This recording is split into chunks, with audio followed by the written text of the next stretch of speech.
네, 오늘 성탄절입니다. 크리스마스죠. 예수님께서 이 땅에 나신 날입니다. 성탄절입니다. 하지만 여러분도 다 느끼고 계시겠지만 이 성탄절의 이 본래적인 의미가 많이 왜곡되고 또 퇴색되어져 왔습니다.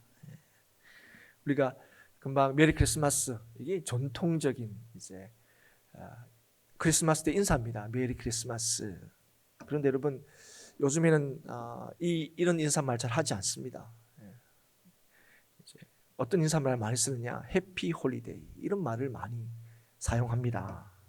그러니까 왜 그러냐? 이제 크리스마스가 행복한 휴일 정도로, 그래서 가족과 연인과 즐거운 시간을 보내는 날 정도로 그렇게 인식하게 되었다는 것입니다. 하지만 여러분, 크리스마스, 성탄절, 크리스마스라는 이 말 자체가 예수 그리스도의 나심을 기념하는 예배라는 뜻을 가지고 있습니다. 크리스마스라는 이 단어 자체가. 그래서 여러분, 크리스마스는 예수님의 오신 날을 기뻐하며 뭐 하나요? 예배하는 날이에요. 예배. 그분을 경배하는 날이지 크리스마스예요. 그래서 우리는 이 크리스마스의 본래적인 의미를 절대로 잊어버려서는 안 됩니다. 그리고 예수의 이 땅에 오심이 오늘날 이 땅에 어떤 의미가 있는지를 분명히 알아야 하고, 그래서 이 날이 왜 즐거운 날인지를 알아야 합니다.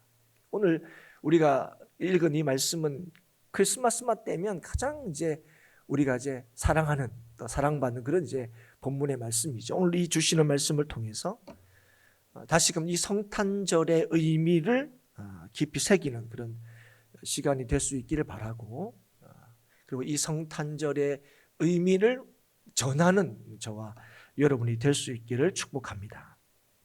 예수님의 탄생하면 제일 먼저 떠오르는 게 뭐냐면, 예수님의 나심 할 때 제일 먼저 우리의 머릿속에 그려지는 그림이 있습니다. 그게 뭐냐면 구유에 누인 아기 예수님입니다. 오늘 이 본문에도 보지만 구유에 누인 아기를 찾아서 이렇게 되지만, 우리가 성탄절 하면 그런 그림이 자연스럽게 이제 그려지죠. 그런데 이제 이 예수님께서 태어나셨는데 우리가 잘 아는 대로 이제 구유에 이제 누이셨죠. 그런데 예수님이 구유에 왜 누일 수밖에 없었느냐? 오늘 본문에 보면 7절에 보면 하반절에 이렇게 되어 있습니다. 이는 여관에 있을 곳이 없음이러라. 표면적인 이유는 여관에 방이 없었다. 그럼 왜 여관에 방이 없다는 얘기를 하냐 할 때, 당시에 이제 요셉과 마리아가 베들레헴으로 호적을 하러 갔기 때문에 그렇습니다. 그리고 그 베들레헴에는 이 요셉과 같이 호적하러 온 많은 사람들이 있었습니다. 그러니까 그 사람들이 오면 당연히 이제 여관에 머물러야 되는데, 아마 사람들이 갑자기 많이 모이다 보니까 미처 이제 그 여관방을 구하지 못한 것이죠. 그래서 이제 여관에 방이 없어서 불가피하게 이 구유에서 아기를 낳고 또 낳은 그 아기를 이 구유에 누였다. 마구간에서 태어나고 구유에 누였다. 이렇게 이제 설명할 수 있죠. 그런데 우리가 여기서 좀 눈여겨보아야 할 지점이 있습니다. 그건 뭐냐면, 요셉과 함께 지금 이 베들레헴에 온 이 마리아가 만삭이었다는 것입니다. 그러니까 그 도착하자마자 얼마 있지 않아서 이제 아기를 낳았으니까 베들레헴에 도착할 때 누가 봐도 딱 곧 아기 놓겠는데, 누가 봐도 상식이 있는 사람이라면 그 보면 다 알 수 있을 정도로 만삭이었다는 거예요. 그래서 지금 한꺼번에 이제 베들레헴에 호적하러 온 사람들이 많아서 방이 없어서 못 구해서 그럴 수밖에 없었다 하는 것은 단순히 상황이 그렇다는 거지. 근데 그 상황에서 우리가 좀 눈여겨봐야 될 것은 실상이 뭐냐 하면, 그 베들레헴에 원래 살던 사람도 있었을 거 아닙니까? 베들레헴에 원래 살던 사람들, 그리고 베들레헴에 호적하러 온 사람들. 그래서 뭐 요즘으로 뭐 그때는 예약 제도가 있었는지 모르지만 뭐 어쨌든 간에 미리 방을 구한 사람이든지 간에 그 많은 사람들이 그 베들레헴에 있었는데, 그 많은 사람들 중에 누가 봐도 만삭인 이 여인에게 방을 내어주거나 그 방을 양보할 만한 사람이 하나도 없었다는 거예요. 그래서 이 산모인 마리아가 냄새나고 더러운 마구간에서 아이를 낳을 수밖에 없었고, 마구간의 염을 통해 아이를 누일 수밖에 없었다는 거죠. 그래서 구유에 누인 아기 예수라는 이 짧은 이 표현, 그리고 우리가 그리는 크리스마스의 그 풍경은요, 사실은 낭만적인 게 아닙니다. 그게 구유에 누인 예수님이 나시는 세상의 실상이라는 거예요. 실상. 예수님이 태어나시는 세상의 냉혹한 현실이라는 거예요. 뭐 우리나라도 손님 대접하는 문화가 예전에는 참, 그죠? 나그네가 길 가는 나그네입니다. 뭐 그러면 이제 하룻밤 재워주기도 하고 또 밥도 한 그릇, 그죠? 대접하기도 하고 그러고, 뭐 유다도 마찬가지였습니다. 그죠? 예. 그냥 손님이 오면 그냥 내보내지 않죠. 손님을 잘 이렇게 대접하는 게 문화였다는 거죠. 그런데 예수님이 태어나시는 그때의 그 실상이 어땠느냐? 그냥 보통 사람도 아니고, 야, 곧 애기 낳을 텐데 하는 그 사람에게조차도 뭐 하지 않는다고요? 그들에게 기꺼이 뭔가 은혜를 베푸는 일들, 굉장히 인색한 그런 때였다는 겁니다. 여러분, 한 생명이 태어난다는 거, 그 기적적인 일이죠. 그리고 무엇과도 비교할 수 없는 참 기쁜 일입니다. 여러분, 그렇지 않습니까? 그런데 여러분, 오늘날 정말 그렇게 생각합니까? 여러분, 우리가 사는 뭐 딴 나라는 모르겠고 21세기 있죠? 21세기 대한민국 이 현실에서 한 생명이 태어난다는 게 감사하고 기쁜 일입니까? 여러분, 가만히 보면 지금 여러 가지 현실적인 이유로 아이를 안 낳고 있습니다. 그리고 그 현실적인 이유가 아이를 안 낳을 수도 있지. 그 현실을 넘어서는 기적적인 일이라고 여기지 않고, 현실의 그 냉혹한 현실을 넘어서는 그 감사한 일이라고 생각하지 않습니다. 한 아이가 나고 자라는 일들을. 오히려 뭡니까? 아이를 낳는 이 일이 괴로움을 더하는 그런 일처럼 지금 여겨지고 있다는 거예요. 뭐 요즘이 뭐 특별히 그렇긴 하지만 늘 우리가 그러잖아요. 어떤 많은 경우에 태어나서 사는 게 참 고통스럽다. 생즉고 뭐 불교에서 하는 얘기인데, 그 얘기에 뭐 우리가 많은 경우 공감하지 않습니까? 야, 사는 것 자체가 참 고통이다. 그래서 뭐 넋두리처럼, 야, 차라리 안 태어났으면 더 좋았을 것 뻔했다, 뭐 이런 생각도 한두 번 또 이렇게 살아가면서 말하기도 합니다. 그리고 그런 사람들이 점점 더 많이 늘어나는 것 같아요. 성경에서 이제 생일에 대해서 이렇게 직접적으로 언급하는 경우가 거의 없습니다. 그러니까 생일을 직접적으로 언급하는 경우가 대략 한 바로 왕, 또 헤롯 왕, 특히 이 두 왕, 예수님을 제외하고는 이 두 왕에 대해서 이제 직접적으로 생일이란 말을 이제 사용을 합니다. 그런데 왜 그때 생일이라는 말을 사용하느냐 봤더니 그날에 있었던 사건 때문이었습니다. 그럼 바로 왕 때 그 생일에는 어떤 날이 있었느냐고 창세기 때 이제 기록인데요. 그때 보면 요셉과 관련해서 요 바로 왕의 생일이 언급이 되고 있는데, 우리가 잘 아는 대로 요셉이 억울한 누명을 쓰고 감옥에 갇혔지 않습니까? 거기에서 이제 술 맡은 관원장과 떡 맡은 관원장의 꿈을 이제 풀어주게 되는데요. 우리가 잘 아는 대로 술 맡은 관원장은 복직이 되죠, 다시. 그리고 이 떡 맡은 관원장은 죽게 됩니다. 그런데 언제 떡 맡은 관원장이 죽느냐? 이 바로의 생일날 죽어요. 그리고 헤롯 왕의 생일도 언급이 되는데 그것도 똑같은 사건입니다. 그때는 누가 죽느냐? 세례 요한이 죽습니다. 잘 아는 대로. 헤롯의 아내 헤로디아가죠. 여기 계략을 꾸며가지고 왕의 마음을 이렇게 하죠. 그렇게 해서 결국 세례 요한이 죽는 날, 그 날이 어떤 날입니까? 헤롯의 생일 날입니다. 그러니까 성경에서는 이 생일이라는 게 누가 죽는 날로 그 직접적으로 딱 요게 좀 거의 요게 거의 유일합니다, 사실. 근데 그 날이 어떤 날이냐? 이런 사람이 죽는 날인 거죠. 여러분, 믿음의 선진들도 자기의 태어남, 자기의 생일을 저주하는 그런 일들을 우리가 이제 봅니다. 대표적인 사람들이 누구냐면 이제 욥이 그랬습니다. 그리고 예레미야 선지자도 그렇습니다. 눈물의 선지자 예레미야도 그랬습니다.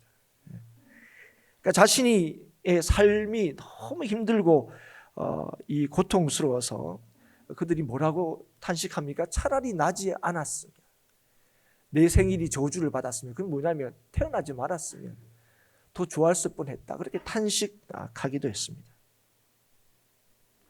그래서 여러분, 예수님의 이 나시는 그날 구유에 누인 이 아기 예수는요, 이 악한 세상과 냉혹한 현실, 태어난다는 게, 산다는 게 얼마나 참 고통스러운가 하는 것을 보여줍니다. 그러면 아기 예수님도 똑같이 다른 인생들처럼 참 이 고통스러운 삶을 살 수밖에 없는 그 한 사람의 인생의 시작인가? 그러나 하나님께서는 그렇지 않다는 걸 우리에게 말씀해 주시는 거예요. 하나님께서는 천사를 통해서 예수님의 탄생을 축하하고 알리셨습니다. 우리가 2장에서 쭉 보는 거, 8절 이후에 특별히 보는 말씀이 그렇죠. 이 소식, 이 예수님의 나시는 소식을 하나님께서 천사를 통해서 알리시는데, 어떻게 알리시느냐, 누구를 통해서 알리시느냐 볼 때, 오늘 우리가 아는 것처럼 밖에서 들에서 밤에 자기 양떼를 지키던 목자들에게 이 소식을 알리십니다. 밤에 밖에 양을 치는 목자, 요 말로 통해서도 우리가 충분히 그들의 인생을 짐작할 수 있겠지만, 실제로 당시에 이 목자들은 힘없고 멸시받던 그런 이제 부류의 사람들이었습니다. 그런 사람들에게 천사들이 찾아가서 말합니다. 뭐라고 말합니까? 10절 말씀이죠. 온 백성에게 미칠 큰 기쁨의 좋은 소식을 너희에게 전하노라. 그리고 우리가 읽은 15절에 보면 목자들은 천사들이 전한 이 말을 단순히 천사의 말로 이해하고 있지 않습니다. 누구의 말로 이해하고 있습니까? 주께서 우리에게 알리신 것으로 이해하고 있습니다. 그러니까 하나님께서 자신들에게 온 백성에게 미칠 기쁜 소식을 자신들에게 전해 주었다고 이렇게 이해하고 있다는 거죠. 여러분, 이것은 사람들에게 소외되고 인정받지 못하고 또 멸시받는 이 양치는 목자들이, 여러분, 이 일을 통해서 여러분 뭘 확인받게 됩니까? 자신들도 하나님의 백성이라는 것, 그걸 인정받고 있다는 사실을 확인할 뿐 아니라, 그런데 사람들이 인정하지 않는, 멸시하는 그 사람들에게 하나님께서는 온 세상에 미칠 기쁜 소식을 전하는 사명을 그들에게 주었다는 거예요. 단순히 하나님의 백성으로 인정하실 뿐 아니라 그를 귀하게 여기시고 사용하신다는 거예요. 그래서 여러분, 이 소식이 자신들에게 전해질 때 처음에는 굉장히 무서웠죠. 여러분, 그렇지 않습니까? 밤에 갑자기 천사들이 나타나고 막 소리가 들리고 얼마나 두려웠겠습니까? 그래서 천사들이 두려워하지 말라 그러죠. 그리고 그들이 전하는 그 소식으로 인해서 이 목자들이 뭘 경험했답니까? 야, 우리도 하나님의 백성이구나. 우리 하나님께서 이렇게 귀하게 여기시는구나. 그걸 알게 되는 거죠. 그래서 여러분, 그 사실이 얼마나 그 목자들에게는 참 감격스러운 일인지 모릅니다. 그래서 천사들이 떠나자 빨리 가서 주님께서 말씀하신 이거 한번 확인해 보자. 여러분, 사는 것이 참 고달프고 힘든 목자들에게 하나님께서 그들에게 뭘 주신 겁니까? 온 백성에게 미칠 큰 기쁨의 소식을 전하게 하신 겁니다. 듣게 하시고. 근데 이런 기쁜 소식의 내용이 뭡니까? 이 11절이죠. 너희를 위하여 구주가 나셨으니 곧 그리스도 주시니라. 너희를 위하여 구주가 나셨다. 여러분, 이 너희에 누구도 포함됩니까? 이 목자들도 포함이 되는 거죠. 예. 우리를 구원하실 메시아이신 하나님이 이 땅에 오셨다 하는 겁니다. 예. 너희를 위하여. 예. 이 얘기를 제일 먼저 누가 듣습니까? 목자가 듣는다고요. 야, 우리는 정말 하나님의 백성일까? 때로는 인생의 고달픈 그 인생의 삶을 때 하나님은 정말 우리를 사랑하실까? 하나님은 정말 우리를 위하시는 분 맞나? 예. 하나님의 백성으로 양측이지만 목자지만 그렇게 살고 있으면서도 아마 인생에 여러 가지 많은 고달픈 일과 어려운 문제들을 만날 때마다 하나님이 정말 나를 사랑하시는 거 맞을까? 그런 생각들을 아마 했을 겁니다. 하나님은 과연 나를 구원하셨을까? 나는 하나님의 백성 맞을까?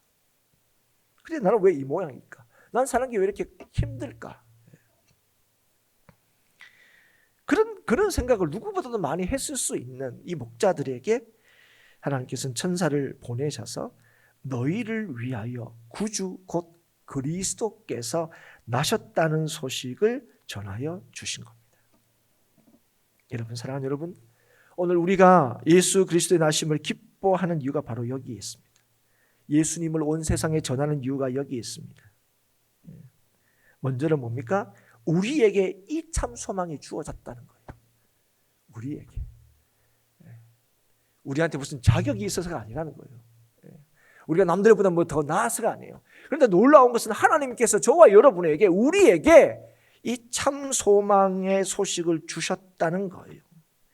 우리의 구원받음이 하나님의 백성됨이 우리의 어떠함과 자격이 있지 않고 하나님의 그 놀라우신 사랑과 은혜로 이루어졌다 하는 것을 우리에게 알려주셨기 때문에 이게 우리가 참 예수님의 나심이 우리에게 참 기쁨의 소식이고 우리가 이날을 기뻐하는 이유라는 거예요.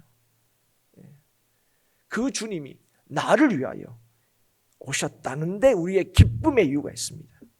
그래서 우리는 이날을 참으로 기뻐하고 또 즐거워하는 것입니다. 그런데 목자들에게 보여준 표적이 뭐냐? 그 표적이 12절입니다. 강보에 쌓여 구유에 누인 아기를 보리니 이것이 너희에게 표적이니라. 그분이 누구라고요? 우리를 위하여 이 땅에 오신 구주시다. 아마 왕궁에 태어났다면 목자들이 가서 볼 수나 있었겠습니까? 그렇지 않죠. 예.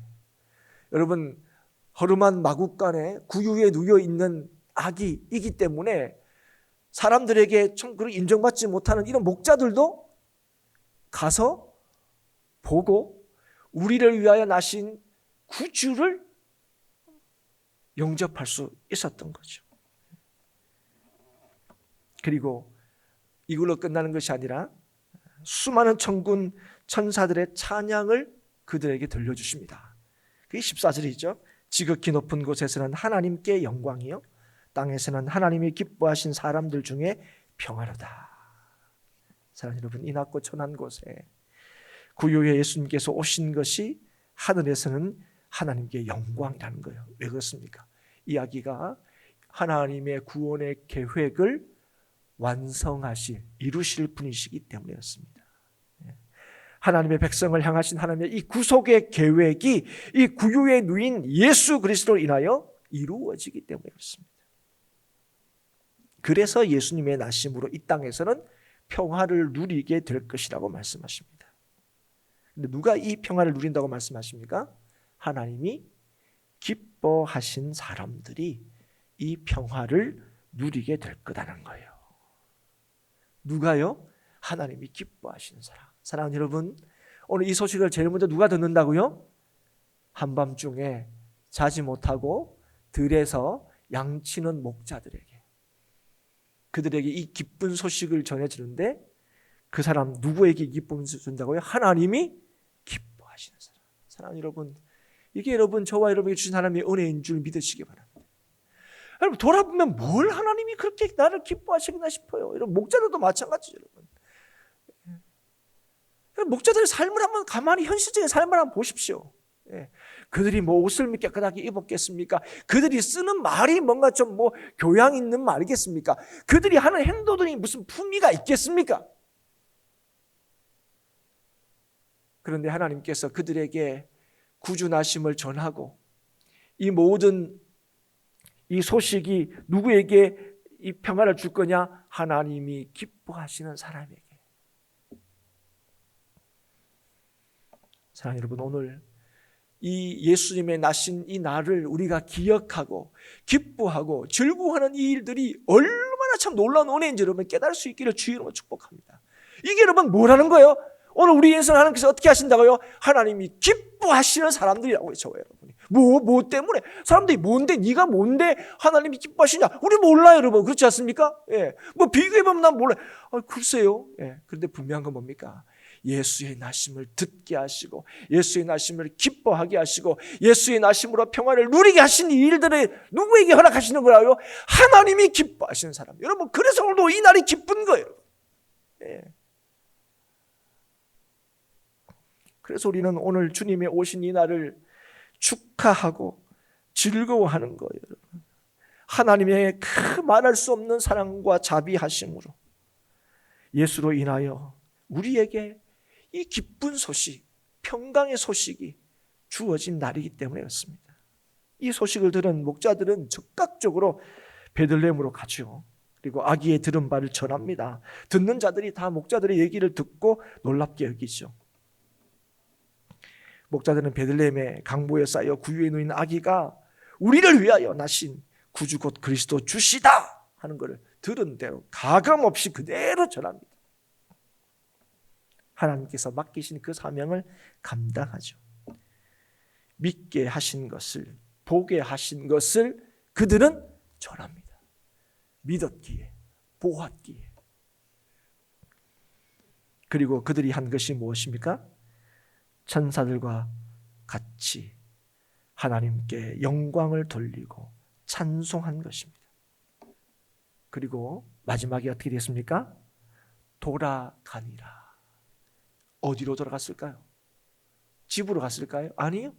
아마 급하게 그 양을 치는 그곳으로 돌아갔을 겁니다. 그들의 일상으로 돌아갔어요. 하지만 여러분, 그들의 입술은 뭡니까? 입술에 뭐가 있습니까? 그들의 삶에는 뭐가 있습니까? 하나님이 주신 그 소망으로 하여 말할 수 없는 기쁨과 노래가 그들 삶에서 넘쳤다는 거예요. 여전히 여러분 양을 쳐야 할 그들의 삶은 변함이 없습니다. 그들의 삶이 고달프다는 건 달라진 게 없어요. 그러나 이제 자신들이 하고 있는 이 일들로 인하여 자신들은 이 일들 때문에 괴롭고 힘든 것이 아니라 우리를 위하여, 나를 위하여 예수 그리스도께서 오시고 나셨다는 이 놀라운 소식으로 인하여 뭘 누리게 된 겁니까? 평강을 누리게 되는 것입니다. 평강은 이 고달픈 삶의 현실을 벗어난 데 있지 않습니다. 지금 살고 있는 내 삶의 현실보다 더 나아지는 데 있지 않아요.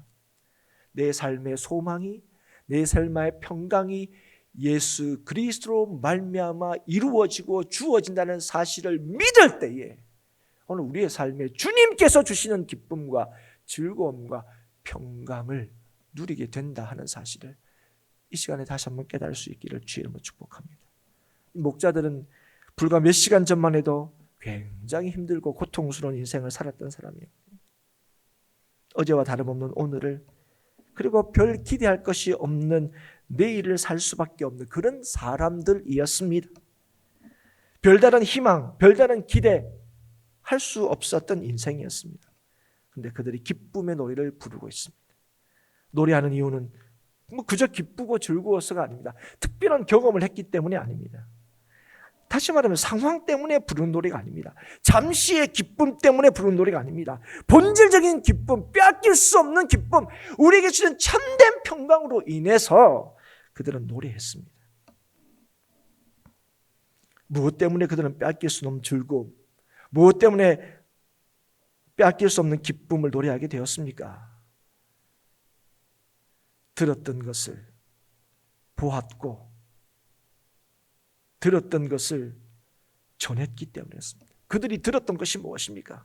지극히 높은 곳에서는 하나님께 영광이요 땅에서는 하나님이 기뻐하신 사람들 중에 평화로다. 주로 말미암아 평강을 누리게 된 겁니다. 주님 안에 있는, 주 안에만 있는 인생의 참된 기쁨과 평강을 알게 되었기 때문에 그렇습니다. 사랑하는 여러분, 그들의 고달프고 소망 없는 인생을 위하여 예수께서 오셨다는 사실은 그들을 더 이상 슬프게 할 수 없었습니다. 우리를 위하여 구주가 나셨다는 사실은 모든 슬픔과 소망 없음을 이기게 하는 것이기 때문에 그렇습니다. 그래서 기뻐할 수 있는 거예요. 우리의 인생을, 우리가 이 땅에 난 것을 참으로 기쁨으로, 소망으로 만드는 것은 오직 우리의 구주 되신 예수 그리스도의 나심입니다. 여러분, 오늘 우리의 생일을, 우리가 사는 이 인생을 감사한 날로 만드는 것은 오직 예수 그리스도의 이 땅의 나심과 오심 때문입니다. 구주 되신 예수 그리스도의 오심을 믿는 자들이 오늘 우리의 남을 기뻐하고 우리의 사는 날들을 소망하며 즐거워하며 살 수 있다는 것입니다. 그래서 여러분, 성탄절이 기쁜 날이에요. 성탄절이 그냥 막연하게 막 기쁘다고 그러니까 캐롤 들리고 이러니까 그냥 마음에 붕 뜨는 것이 아니라 예수님의 오심이 내 인생에 어떤 의미가 있는지 너무 분명하게, 이 세상에 어떤 의미가 있는지가 분명하게 드러난 날이기 때문에 그렇습니다. 오늘 이 시간에 저와 여러분을 위하여 예수님께서 이 땅에 나심을 확신함으로 하나님이 기뻐하시는 사람들이 저와 여러분에게 이 놀라운 소식을 들려주셨다는 사실을 믿음으로 그 소망으로 인하여 하나님을 노래하고 기뻐하는 삶을 살 수 있기를 주의 이름으로 축복합니다. 소망 없던 우리를 새롭게 하시고 소망 있게 하신 주님의 은혜에 감사하는 이 한날이 될 수 있기를 주의 이름으로 축복합니다. 그리고 이 놀라운 사건을 아직도 소망 없이 살아가는 자들에게 알리고 전할 수 있기를 바랍니다. 세상의 진실로 우리가 기쁨의 노래를 부르는 이유를 알릴 수 있기를 축복합니다. 그리고 목자들처럼 이 모든 일을 행하시고 허락하신 나에게 이 은혜 주시고 이 기쁨을 누리게 하시고 이 기쁨을 전하게 하신 그 하나님을 찬양하고 노래하며 살아가는 저와 여러분이 될 수 있기를 바랍니다. 우리의 삶의 현장에 오셔서 주의 오심을 노래하고 전하는 저와 여러분이 될 수 있기를 다시 한번 주의 이름으로 축복합니다.